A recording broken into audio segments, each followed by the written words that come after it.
오늘은 세계의 부의 중심에 살고 있는 유대인 탈무드 교육 세 번째 시간으로 배움의 재미를 터득시키는 방법에 대해 알아보겠습니다. 탈무드에서 지식을 사람으로서 가져야 할 매우 중요한 덕목으로 꼽았습니다. 교육은 도덕과 지혜의 두 기반 위에 서지 않으면 안 된다고 강조하였습니다. 도덕은 미덕을 받들기 위해서이고요. 지혜는 남의 악덕에서 자기를 지키기 위해서입니다. 도덕에만 중점을 두면 성인군자나 순교자밖에 나오지 않고 지혜에만 중점을 두면 타산적인 이기주의자가 됩니다. 어느 한쪽에 치우치지 않고 도덕과 지혜의 두 기반 위에 교육이 있어야 좋은 열매를 거둘 수 있습니다.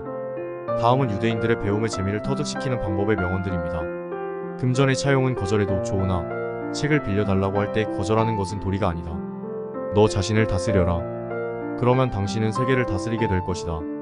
많은 사람들은 생각의 오류를 피하고 불안해서 도망하기 위해 책을 읽는다. 사랑 없는 지식이나 지식 없는 사랑은 훌륭한 삶을 만들 수 없다. 기도 시간은 짧게 하고 학문에는 오래 시간을 보내라. 지성의 진실된 모습은 지식뿐만 아니라 상상력에서도 나온다. 살아있는 사람에게서 빼앗을 수 없는 것은 지식이다. 지식에 투자하는 것은 항상 최고의 이자를 지불한다. 옳은 것을 배워 나가는 것보다 옳은 일을 몸소 행하는 것이 낫다. 자기 결점을 고치지 못하더라도 자기 향상을 위한 노력은 계속하여야 한다. 배움의 기쁨을 느끼는 데에는 여러 가지 방법이 있습니다. 그중 가장 중요한 것은 학문과 공부를 억지로 시켜서는 안 된다는 것입니다. 억지로 하게 되면 어떤 재미도 찾을 수 없고 지겨운 과제가 되어버리기 때문입니다. 하기 싫은 것을 억지로 하게 만드는 것이 부모의 역할은 아닙니다.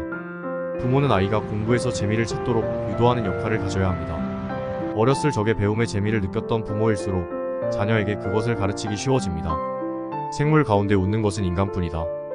그 중에서도 영리한 사람이 웃는다. 적당히 어리석은 자는 완전히 어리석은 자보다 더 어리석다. 사냥이 수염이 있다 하여 랍비가 될 수는 없다. 사람은 누구도 어른이 되지 않는다. 다만 아이로서 한 살씩 나이를 먹을 뿐이다. 어린 아이일 때는 두통을 안겨주지만 크면 심통을 안겨준다. 나이는 당신이 생각하는 만큼이다. 누구나 자신의 생각만큼 늙거나 젊다. 글을 읽을 줄 아는 귀머거리는 진짜 귀머러기가 아니다. 진짜 귀머러리는 남의 말을 듣지 않는 자이다. 학자 중에는 당나귀와 같은 학자가 많다. 그들은 오직 책만 당나귀 등에 싣고 다닌다. 나태한 자의 노은 두뇌는 마치 눈먼 사람이 등불을 가지고 있는 것과 같다. 쓸모없는 짐일 뿐이다. 오로지 책상에 앉아서 하는 공부만이 배움은 아닙니다.